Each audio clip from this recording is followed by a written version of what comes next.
Так, қалдарың қалай? Камераны қосамыз. Саламатсыздар.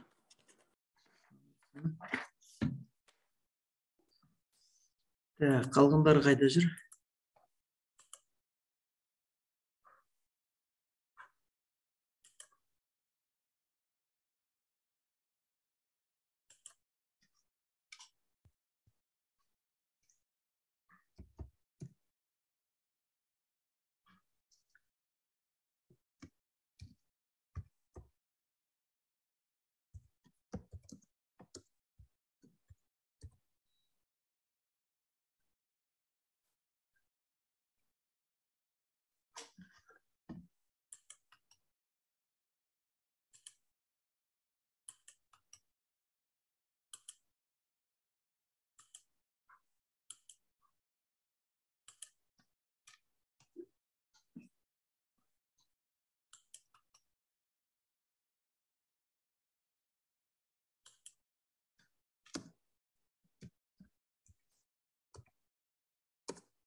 Так.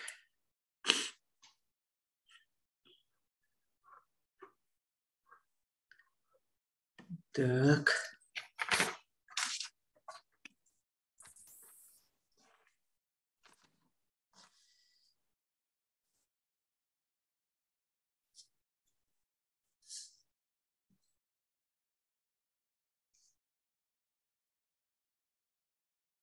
Так, кім жоқ бізде?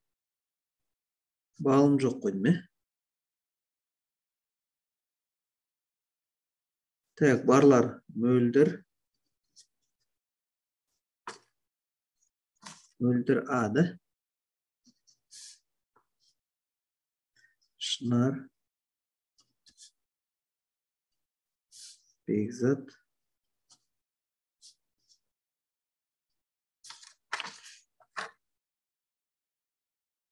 Мариям. Так. Нұршат. Ол болсын.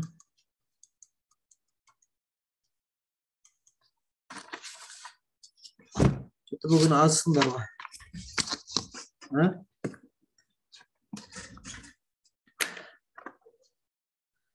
Так, жарайды ары қарай. Біз жалғастырайық. Бүгінгі тақырып бізде модерн бағытындағы дизайнерлік композициялық шешімдер. Бір дизайнерлік жұмысты бейнелеу өнері, сәулет өнері, қол өнерін көрсету дейді. Осы тақырыптар бойынша сөйлеп көрейік. Өздерің білесіңдер, модернизация деген сөздерде көп естиміз. Яғни модерн дегеніміз жаңашылдық, жаңалау деген мағынаны білдіреді екен. Бұл термин бейнелеу өнерінде 19 ғасырдың соңы, яғни 1880 жылдар мен 20 ғасырдың басында, яғни бірінші дүниежүзілік соғысқа дейінгі аралықта, 1914 жылға дейінгі аралықта негізінен өнерде пайда болған стиль екен. Стиль деп айтамыз, бағыт деп айтамыз. Яғни бұның ерекшелігі не? Бұл бағыттың, бұл стильдің ерекшелігі классикалық стильден не болмаса, гректегі антикалық стильден айырмашылығы бұнда көбінесе, мысалы үшін, сәулетте болсын, сәулет өнерінде, бейнелеу өнерінде болсын, бұл жерде нақты бір қырлары, өткір қырлар көрінбей, керісінше әдемілеу, иіліп келген, майысып келген бұрыштар, майысып келген дүниелер бұл жерде былайша айтқанда трендке айналған екен бұл уақыттарда. Яғни бұл модерн стилін ажыратуымыз үшін біз сол кездегі жасалынған дүниелерге біз, болмаса сол стильде жасалған дүниелерге қазір біз назар аударып көрейік. қандай болған екенін көреміз, Так, қазір мен қояйын. Так.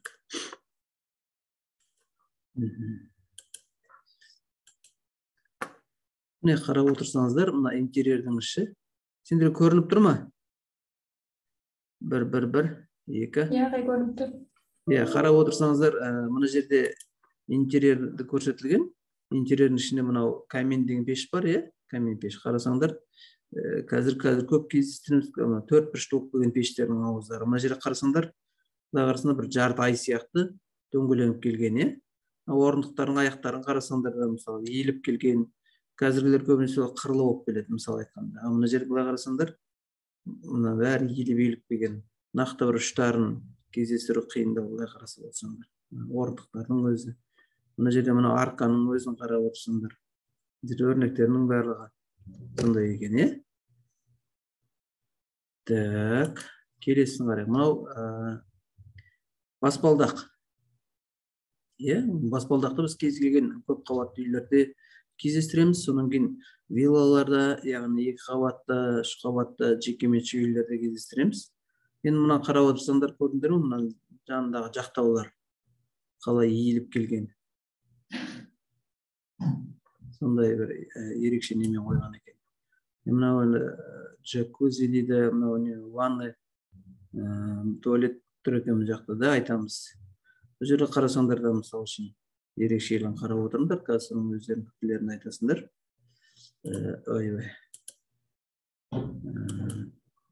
Міне мына бөлмені қарасаңдар, мынау енді мына жерде камин пеш тұр. Сол жерге отырып, екі жақтан отырып, екі адам әңгімелесіп, кітап оқып отырып, шүйіркелесіп отыруға болады екен, былай қарап отырсаңдар. Мына жерде төбені қарасаңдар да қандай ерекшелігін. Мұның бәрі сол модерн стиліндегі жасалынған дүниелер екен. Мынау ас бөлмесі, Төбені қараңдар. Төбедегі мына бұрыштарды қарасаңдар, нақты бір үшкір ұштарды көрмейсіңдер. Арқаны қарап отырсаңдар, мына столдардың арқалықтарын қарасаңдар да мінекей. Тіпті мынау сервант дейміз, шкаф дейміз, шкафтағы терезелердің әйнектерін қарасаңдар, қалай тұрғанын көруге болады. Яғни модерн стилі жатын бөлмені қарасаңдар. Қандай әдемі. Нұршат мынаны ойлап кеткен шығар, бас киім шешіп салып, мына төсекке секіріп жата кетсем деп, өте жайлы ғой, арқалығын өзін қарасаңдар, әдемі қылып изящный дейді орыстар, орысша айтқанда изящный қылып жасаған. Мына жердегі сызықтарды қарасаңдар, бір-бірімен байланыстырып жасап қойған. Мынау жаңа баспалдақтың тағы бір нұсқасы. Қарасаңдар, мына жерде қазіргілері қарасаңдар, бұл тігінен кетеді, болмаса бет-бет былай кетеді. Мыналар енді мына стилінде осындай изящный болып келген екен. Мынау атақты Париждегі метрополитеннің шыға берісі дейді. Қазір біздің Алматының метросын қарасаңдар, мына жердің барлығы үшкір қырлы темірлермен, әйнектермен жасалған, Мына баспалдақ жаңа басқа ракурстан қарағанда. Қарап отырсаңдар,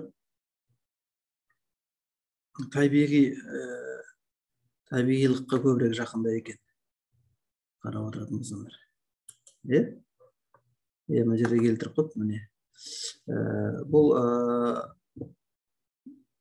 модерн стилі ақшта Тиффани деп аталады дейді.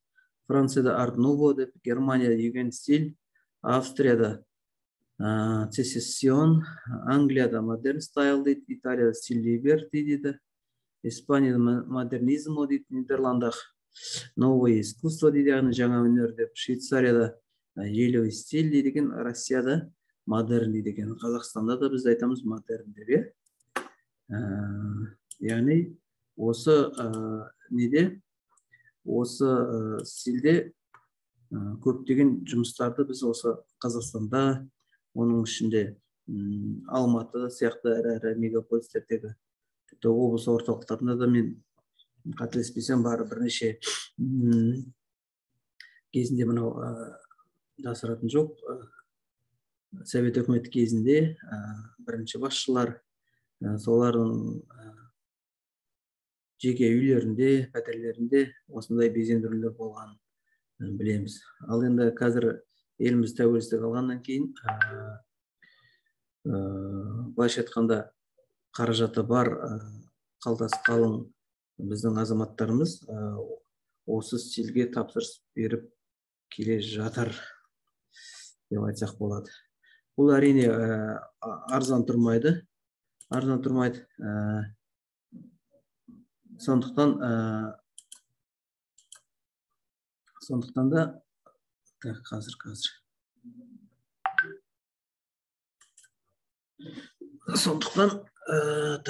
так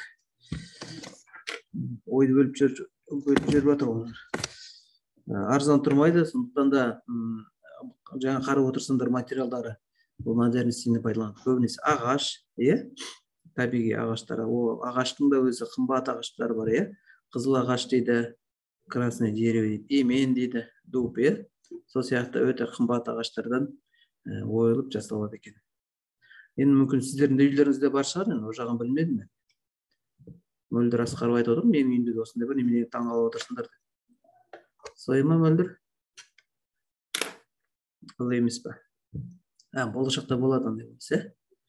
Бекзат солай ғой, енді бір дизайнерлік жұмыста бейнелеу өнері, сәулет өнері, қол өнері ұштаса ма, үйлесе ме деген тақырып. Біз не дейміз? Әрине ұштасады. Яғни бір ғана жаңа айтып өткендей безендіру, тіпті бір ғана бағытталайық, бір ғана стиль, модерн стилін алсақ та, сол жерде бейнелеу өнерін жаңаға интерьер қылып алатын болсақ, экстерьер дейміз, яғни сыртқы безендірілуін алатын болсақ та, композициялық шешімдері әртүрлі. Ал композициялық шешімді біріктіру, ол енді әрбір шебердің ой қиялының шексіздігіне байланысты деп айтсақ болады. Жаңа айтып кеткен модерн бағытындағы, мысал үшін, жаңа айтып кеттім ғой, қазір қайталап көрсетіп жіберейінші. Қазір қайтып қалды.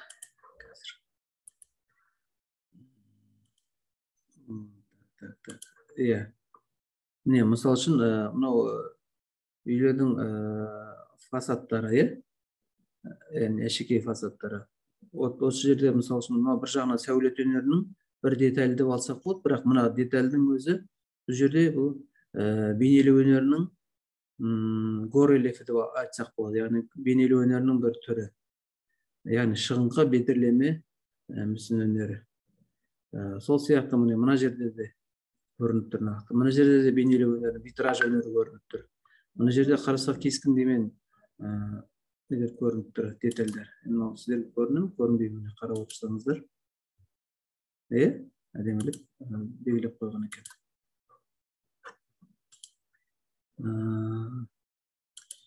Так, мына мысал қарайық. Жаңа витражный искусство. Мына жерде барельеф тұр. Әртүрлі.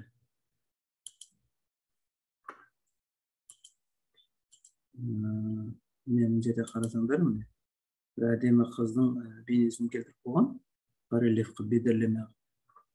Бірақ сол бірімен бірі үйлесіп жатыр. Мына жаңа мен айтып отырғам, қыздың бейнесі, сол қыздың бөлмесі ме екен. Мысал үшін, Мариям айтады, тапсырыс береді, қалтасындағы ақшасын қайда жіберерін білмей жүрген кезде айтады. Бір мүсіншіні жалдайды айтады. Маған менің бөлмемнің төбесіне осындай менің портретім жасап беріңіз деп. Содан мүсінші оны отырғызып қойып, өзінің портретін жасап шығуы мүмкін. Сонан кейін оны соңында бір әдемі композиция ғып байланыстырып шығуға болады екен. Мен ол әрине айтып отырмын ғой, әрбір шебердің ойлау қабілетіне байланысты түрлі металдарды, түрлі сәндік қолданбалы өнерде пайдаланылатын. Тері болсын, сүйек болсын, тас болсын, әртүрлі заттарды орнымен қолдана білсе, ол әрине тұрмысқа да, өнерге де өте жақсы болады деген пікірдеміз. Түсінікті ма? Ал енді олай болса, біз ары қарай кім сәулетшілер туралы сөйлеймін дейді. Барлықтарың кім сөздерін жіберді, дайындалып отырсын. Мен қазір мына жерде шет-шетінен айтып бастайын қазір. Маған жібергендердің ішінде қазір Мәриям деген қыз бар ма? Бар ма? Мәриям, сен не дейсің? Айтайын ба? Айта бер. Тыңдайық. Қазақстандық атақты сәулетшілер дейді. Жалпы сәулет өнері дегеніміз ол құрылысты жобалау және оған көркемдік бейне беру өнері деп айтсақ та болады. Ол құрылысшы деген мағынаны білдіреді. Және осы адамдар бұрынғы кезден бастап құрылысшы деген бе? Құрылысты жобалау, салу деген шығар, оған көркемдік бейне беру өнері дейді. Өзің жазып қойыпсың ғой. Құрылысшы деген ол строитель, ол бөлек түсінік, бөлек тақырып. Ал архитектура деген ол сәл басқаша. Екеуінің ара жігін ажыратып алу. Бірақ екеуі бір-бірімен өмір бақи бір-бірімен байланысты, бірақ түсінік әртүрлі. Есінде болсын сол, иә? Құрылысшы деген, құрылыс деген строительство, құрылысшы деген строитель. Орысша айтқанда, иә?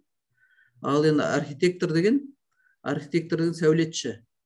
Архитектура деген сәулет өнері. Яғни құрылысты, болашақта жасалатын құрылысты жобалайтын, әдемі болуына мән беретін, оны жай ғана тек қана мына 4 бұрышты, 3 бұрышты салатын емес, оған көркемдік бейне беру өнері дейді. Ал кеттік ары қарай. Адамдар бұрынғы кезден бастап құрылыспен айналыса бастаған. Ал Қазақстандағы сәулет өнерін тудырған сәулетшілерді бірқатарын айтатын болсақ, оларға Жандәулет Мұратбек Омарбекұлы сәулет құрылыс факультетін бітірген осы Сәтбаев атындағы универде. 1986-88 жылдары Қарағанды қаласында бас сәулетші болып жұмыс жасаған. Осы Қарағандыда Мұратбек Жандәулетовтың жобалары бойынша шағын аудандар салына бастаған. Осы 75-80 жылдары. Және Қарағандының орталық бөлігі салынған. Басқа да жүзеге асырылған ол кісінің жобалары ол Ілияс Жансүгіров атындағы мұражайда сақталған. Сәкен Ғұмаров туралы айтатын болсақ, ол кісі осы Батыс Қазақстан облысында Бөкей Ордасында дүниеге келген. Кескіндеме саласында жұмыс істеген кісі. Қазақстан журналистер және суретшілер одағының мүшесі, және ол жұртшылыққа сурет өнерімен танымал кісі болған. Ол осы 30 жыл бойы сурет салу өнерімен айналысқан кісі. Және 1995 жылы осы Орал қаласында Сәкен Ғұмаров атындағы музей ашылған. Оның жұмыстарының көрмелері Алматы қаласында, Мәскеуде, Ялта қаласында және Сочиде өткізілген. Осы жұмыстарының көрмесі. Және осы Орал қаласындағы музейде оның бірнеше каталогтар сақталған. Келесі кісі ол Шотаман Ыдырысұлы Уәлиханов. Ол кісі бірнеше ірі ғимараттардың және 20 шақты монумент пен ескерткіштердің авторы болып табылады. Солардың қатарында Алматы қаласындағы Динамо стадионы және Универсам дүкені жатады.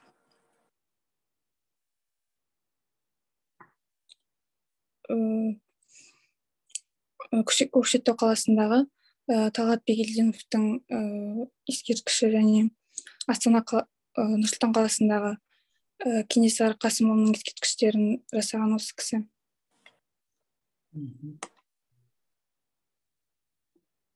Так. Тағы?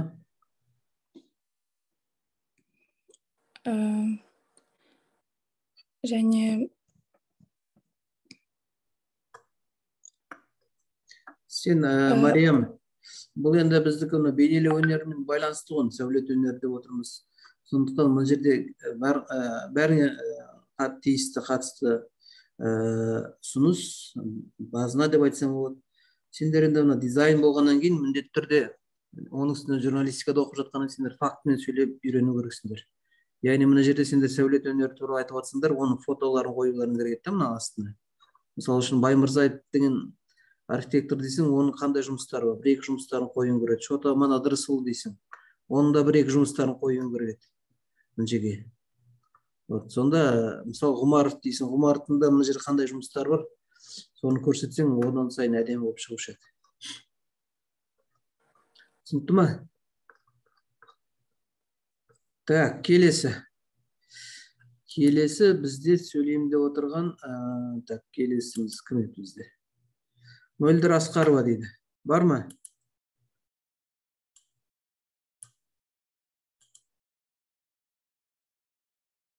Так. Мөлдірке сөйлей беріңіз.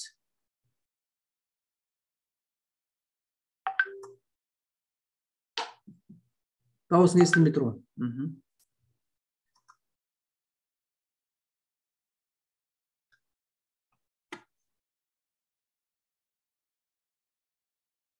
Естіліп тұр ма? Болды ағай. Жалпы архитектура, сәулет өнері, құрылысты жобалау, салу, жалпы оған көркемдік бейне беру өнері. Біздің түсінігімізде осы сәулет өнері күнделікті адамдар өмірі үшін салынған ғимараттар, мысалы тұрғын үйлер, қоғамдық және тұрмысқа қажетті құрылыстар, сонымен қатар мемориалдық ескерткіштер айтуымызға болады. Еліміздің аумағында осы сәулет өнері орта ғасырдан бастап дами бастады және ерте замандағы Қазақстан сәулет өнерінің керемет туындылары ретінде Айша бибі кесенесін, қозы көрпеш баян сұлу мазарын, домбол кешені деген сияқты айтуға болады кешенін.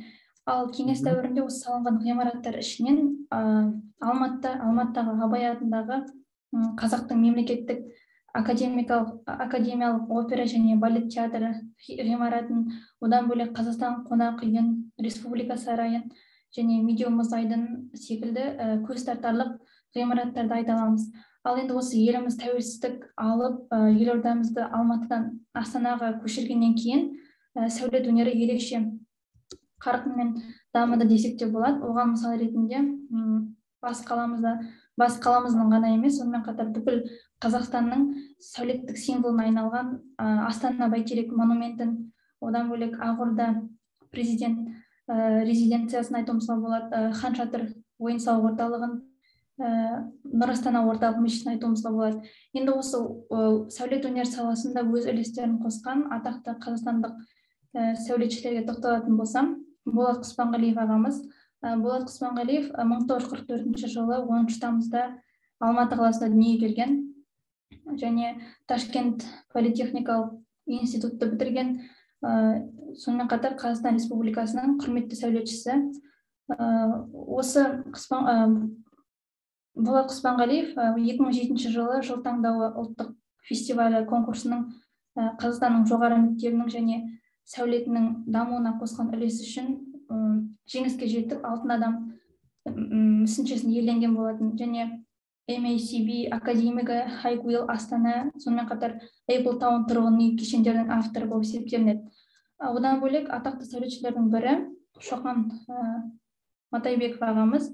Шоқан Матайбеков 2005-2007 жылдар аралығында осы Астана баласының бас архитекторы болып қызмет атқарған және көптеген танымал сәулет нысандарының авторы. Соның ішінде Тілеп Қобыз салтанат сарайын айтуымызға болады, Сулы жасыл бульвар көп функционалды кешен, Одан бөлек солтүстік Шұғылас атты тұрғын үй кешені және министрлер үйі.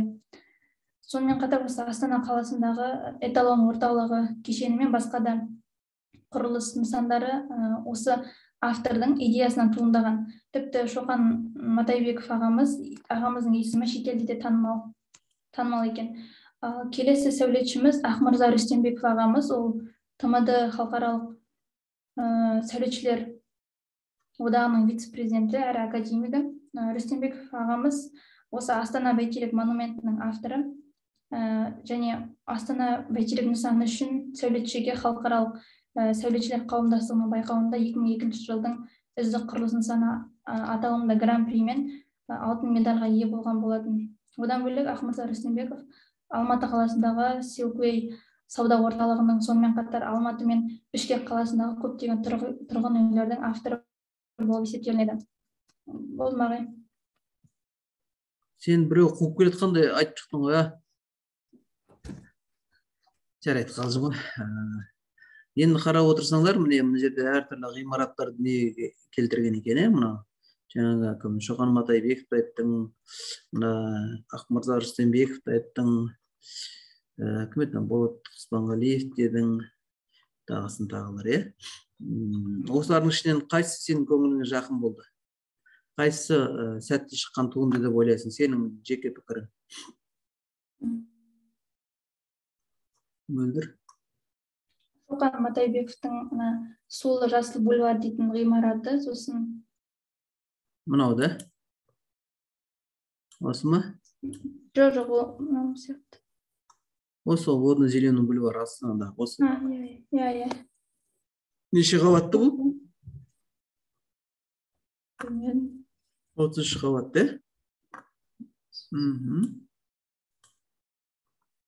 Так. Мынау ше Бәйтерек дейді Астанадағы. Бәйтерек. Иә, Бәйтеректе. Не ол? Ұнамай ма? Ұнайды, ерекше туынды. Ерекше туынды дейсің, Барып көрдің бе? Көрдім, иә. Не бар екен ішінде? Мен ең жоғарына көтерілдім. Так. Шардың ішінде тұрдым. Ішіне көтерілдің, сосын? Иә. Әртүрлі андай ескі нет.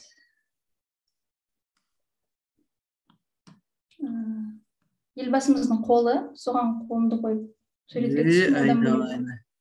Елбасының алақанның пішіні бар екен дейсің ғой. Соған салып, ол кісімен амандасқандай болдым дейсің ғой. Дұрыс, Тағы да жанында жер шары бар екен. Жер шарындағы әрбір халықтардың бейбітшілікке қатысты өз тілдерінде жазған пікірлері бар екен, Егер байқап көрсең жанында. Жақсы. Так. Хайвей Астана деген көрдіңдер ме? Хайвей Астана дегенді. Бұл енді толық заманауи талаптарға жауап беретін тұрғын үй кешенінің біреуі дейді ғой. Жақсы. Так, ары қарай кеттік. Қазір. Так. Шынар Қанапия деген қызымыз бар ма? Шынар Қанапия қайда? Барсың ба? Онда бастай ғой. Сәулетші дегеніміз жалпы бұл сәулет өнерінің маманы, олар көптеген ғимараттардың архитектурасын, солардың жобасын жобалайтын, яғни нобайынсыз атын адамдарды біз сәулетшілер деп атаймыз. Жалпы ондай сәулетшілер Қазақстанда да бар. Мысалы айта кететін болсақ, Ақмырза Рүстембеков. Ол сәулетші және де сонымен қатар Қазақстан суретшілер одағының президенті болып жұмыс жасаған. Және де 1956 жылы Ақмола облысы Қорғалжында дүниеге келген. Сонымен қатар ол ТМД халықаралық сәулетшілер одағының вице-президенті және де академик болып жұмыс атқарған. Және де сонымен қатар ол Алматы сәулет институтын бітіріп, және де түрлі халықаралық жарыстарда, сайыстарда көптеген орындар, жүлделер алған. Сонымен қатар ол Бәйтерек жобасының жетекшісі және де соның идея авторы болған. сонымен қатар Алматы қаласындағы Селкой сауда орталығының және де Алматыдағы түрлі ғимараттардың тұрғын үй нысандарының авторы болған. Келесі Шоқан Матайбеков. Шоқан Матайбеков ол көптеген сәулет нысандарының авторы. Мысалға, олардың бірнеше құрылыс идеяларын атап айтатын болсақ, Тілеп қобыз салтанат сарайының идея авторы және де министрлер үйінің, сонымен қатар солтүстік шұғыласы деген сияқты түрлі тұрғын үй кешендерінің авторы болған. Және де ол Астана қаласының бас архитектор болып қызмет атқарған. Жақсы, ары қарай келесін айтайық. Оны жаңа айттық. Сұлтан Баймағамбетов 1920 жылы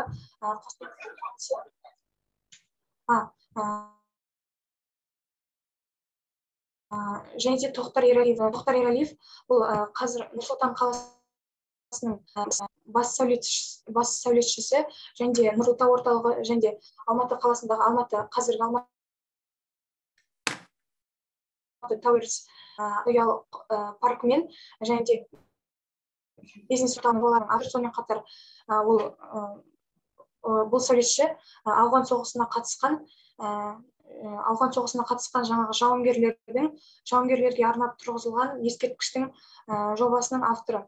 Және де Хайролла Мағайұлы, ол 1950 жылы Тақтакөпір ауданында Қарақалпақстанда туылған, және де ол сәулетші, ол Қазақстанның валютасының авторларының бірі. Және де ол Прага қаласында суретші сәулетшілер мектебін бітірген, және де Алматы қаласына келіп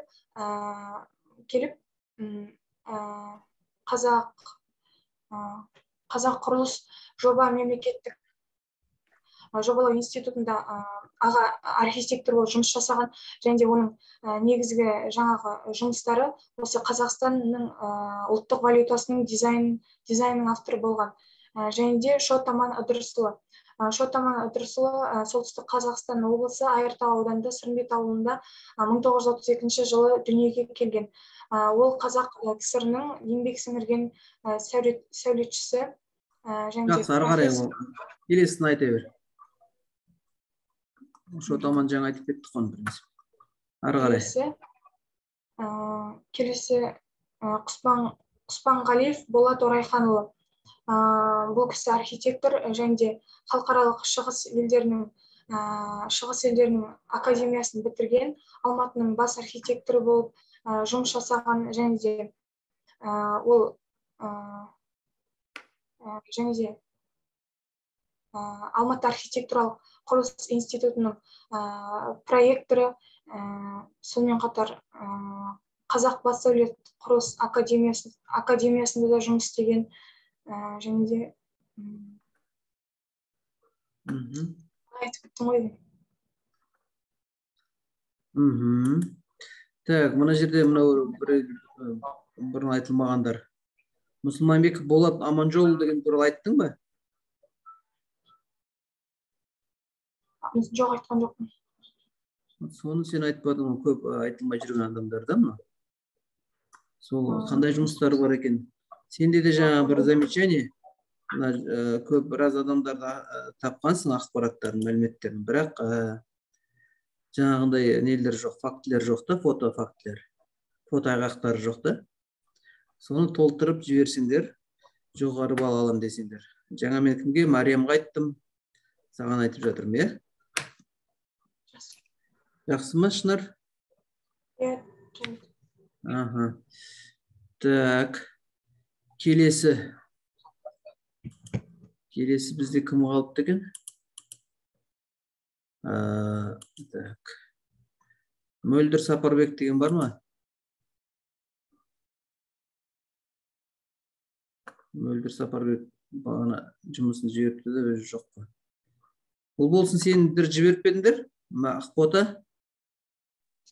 Ағайжа, мен жаңа жібердім. Істеген, бірақ сізге жібермеппін алдында. Жібергім келмей қалды ма маған сонда? Жоқ, ұмытып кеткен ойдым. Алмат Спағай, Мен осы сабақты өткенде бізге қосымша тапсырма бердіңіз ғой, сол кезде Иә. маған осы тақырып түскен болатын, сол кезде жібергем сізге. Сол кезде қорғап едім осы сабақты. Жарайды, оғанда көндік. Мен көндім, бір ғана қыздар көнбеймін деп отыр ғой. Неге олай деп? Жарайды, ол болсын күн көрейік онда. Ол болсын не дейді екен?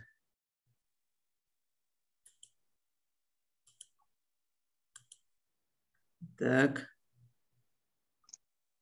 Тәуелсіздік алғаннан кейін Қазақстанның сәулет өнері өз дамуының жаңа кезеңіне шықты.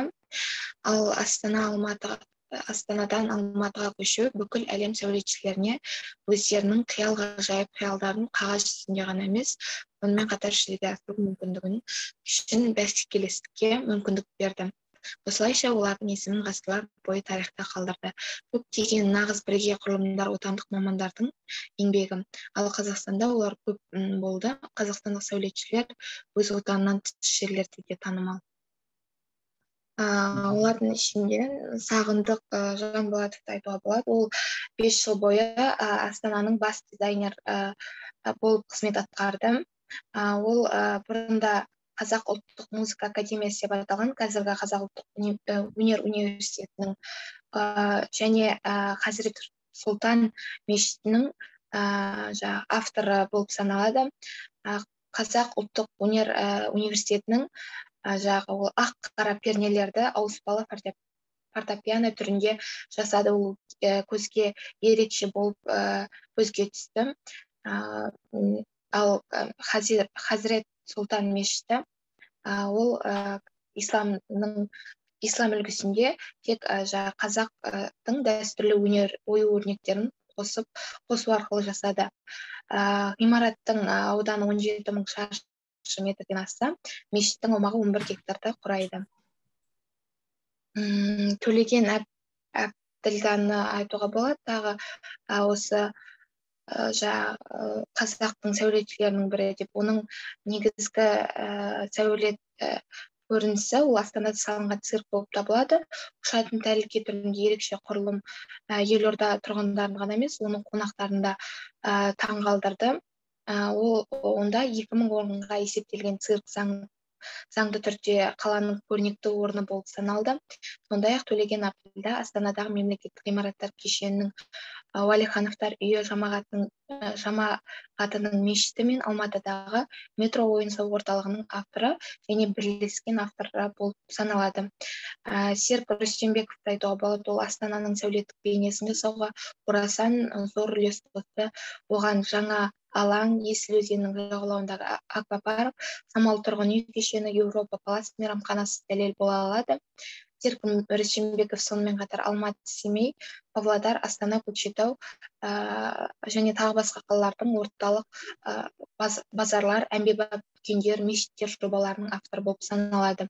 Оның эскиздері бойынша Ақмола облысында саяси қуғын-сүргін құрбандарына арналған Алжир мемориалдық кешені бой көтерді. Сонымен қатар Тоқтар Ералиевті айтуға. Ол болсын. Мынау бітіп отыр, қазір қайтадан қосыламыз, қайтадан кіріңдерші қазір. Мынау өшейін деп отыр. Қазір қайтадан қосыламыз.